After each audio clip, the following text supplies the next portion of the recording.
I was one of the first girls in the sixth form at an all-boys school.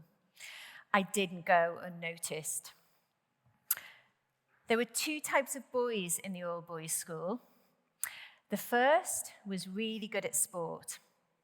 The second were really good at attracting attention for all the wrong reasons. They were very naughty, but very funny, but also very attractive. Even his name was a school reprimand, Mark. Everywhere I went, there he was, Pink Floyd t-shirt on underneath his school uniform. It was love at first sight. Things progressed, and I took my new, naughty but very funny boyfriend, complete with an 80s ponytail, home for dinner. My stepfather was also in our school. He was a very well-respected, long-standing maths teacher. You can imagine the atmosphere around the dinner table. It was tense, especially when Mark reached for the potatoes and said, "Is mathematics really an essential part of education?" I graduated a year later with an A-level in drama, an A-level in English, an A-level in economics, and a brand new 8-pound, 12-ounce baby boy. Well, I did say things progressed. 13 years, 2 children, and 2 cats later, Mark had found his calling as a professional chef. Every time we ate, every time he was making something new, creating something for the kitchen, learning how to make something new, we had to have a full critique of every mouthful, and we all ate whatever he was learning how to cook that week. He loved baking bread late at night, and although we'd agreed that our boys would have an 8 o'clock bedtime, sometimes when I got home after an event, I'd find all 3 of them asleep. The only clue to the broken bedtime rule were the handprints of flour all over the baby's pajamas, where he'd carefully lifted him back into bed after all 3 of them had had a very almost illegal, bedtime was sacred, a late night baking session altogether. He was my man, but all 3 of them, they were my boys. I worked at the Lady Lever Art Gallery, this beautiful place you can see here in Port Sunlight, and every day I was surrounded by beautiful works of art. Every day I was surrounded by the works of the Pre-Raphaelites. I was surrounded by the works of Turner, of Millet, and by this beautiful piece here, my favorite, by Brockhurst. Every day I was surrounded by the artworks, and every day I told the stories of our artists, of their life and their loves and their losses. And every day I got to share those stories with our visitors. It was the beginning of winter. The children left for school, and I left for work, and Mark always left for work after me. At 2 o'clock, I received a call from the restaurant. "He should be there," I said. "He isn't," they said. So I phoned home. No answer. I called again and again and again. For 4 long hours, nobody knew where he was. I felt panicked. This was really unusual. I went to collect the children, and I thought I'll try home one more time. Someone answered. It was Mark. I was relieved. I was a bit angry. I was confused. But I couldn't raise my voice. The children were there. During that short phone call, Mark said 6 words to me. He said, "I am sorry, I love you." I put the children in the car and I drove home. I passed by our park, through our village, to our lane and right to our house. And as the boys were collecting their things from the car and I could hear them laughing and chattering with each other, I opened our front door, and there he was. I'd found him, but not how I wanted to.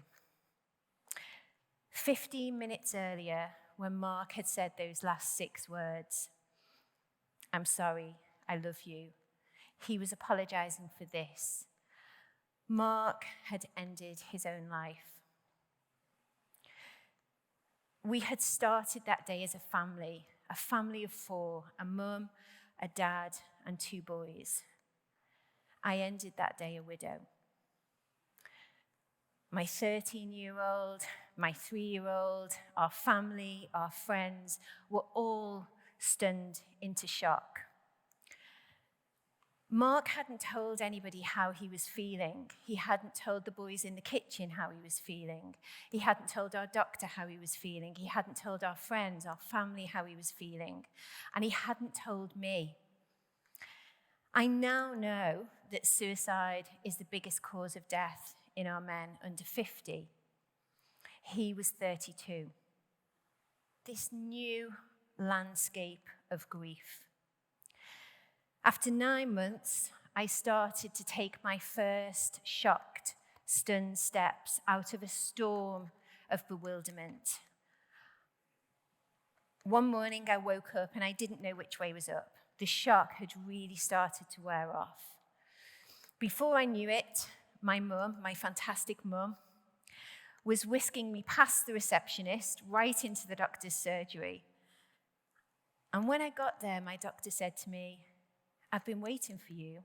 I was hoping you'd come and see me." As she handed me a lifeline, she handed me the phone number for a support group, the Survivors of Bereavement by Suicide Support Group. I drove around the block 3 times, desperately trying not to find a parking space for that first group meeting. Eventually I did, and I took my first tentative steps towards I didn't know what.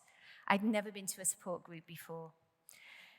When I opened the door, what I found was a sea of strangers, but strangers who welcomed me warmly, strangers who had been bereaved in the same way as me.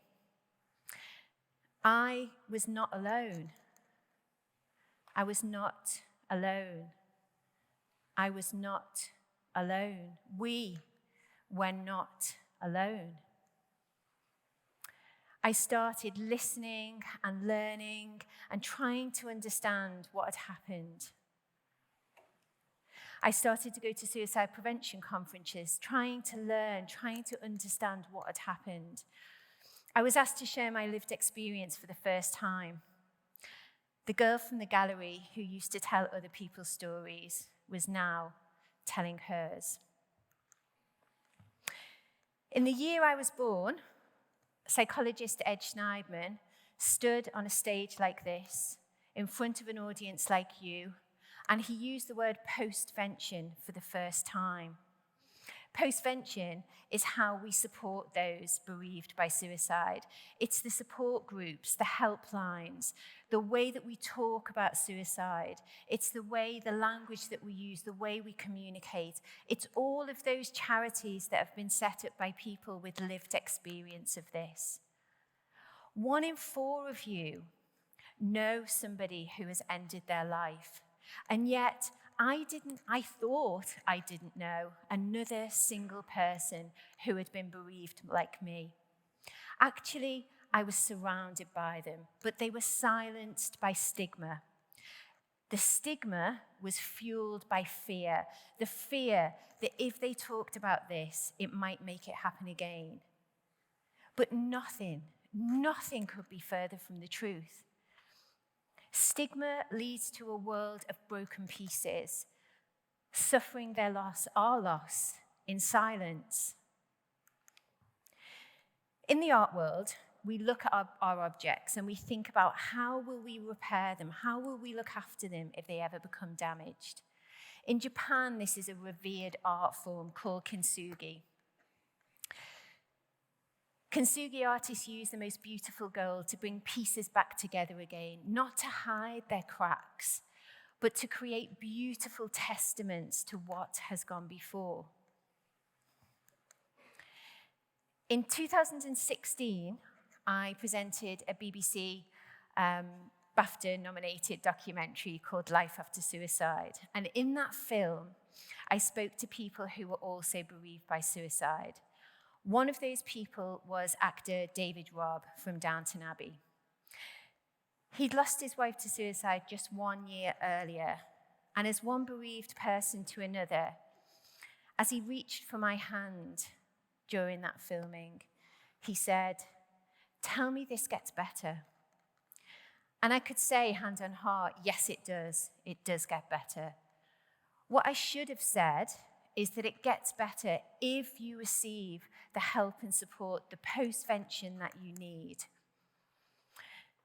7,000 others bereaved by suicide told Dr. Sharon McDonnell and her team how it is to be bereaved by suicide. We talked about what good postvention looks like, and we talked about the risk behaviors that we sometimes engage in as a result of our loss. We told them how sometimes we drive too fast, sometimes we drink too much, sometimes we engage in behaviors that put us at risk. Clinicians need to read the Grief to Hope report. They need to understand why these behaviors are happening. They're happening sometimes because we're bereaved. Some of those activities, some of those behaviors can put us in a high-risk group of suicide ourselves. And in the Grief to Hope report, people were asked, have you ever experienced suicidal thoughts or feelings after your loss? 38% of people who answered that question had experienced suicidal thoughts and thoughts as a result of their loss. We need to understand why those of us bereaved by suicide are seen as being in a high-risk group. And some of the factors are here. The stigma around suicide, the isolation that's caused by people not having conversations with us, can all lead to a reduction in help-seeking behavior. We must also think about postvention, because postvention, the help and support, can mitigate every single one of these factors. We also need to think about kinship. This is not solely about families bereaved by suicide. This is also about friends. It's about kinship, not just kin. We have to make sure our postvention is open to everybody. By the age of 17, 7% of our young people have made an attempt on their life. Postvention is prevention for the next generation. Postvention is everybody's business. Postvention is sometimes difficult. Postvention is always worth it. My boys are 22 and 33 now, and both of them are 6 feet too tall. They did not get their height from me. Both of them came home during lockdown, and neither of them are showing any signs of leaving again. They love being at home, and they love spending time together. My eldest is a chef, and yes, we all eat whatever he's learning how to cook that week.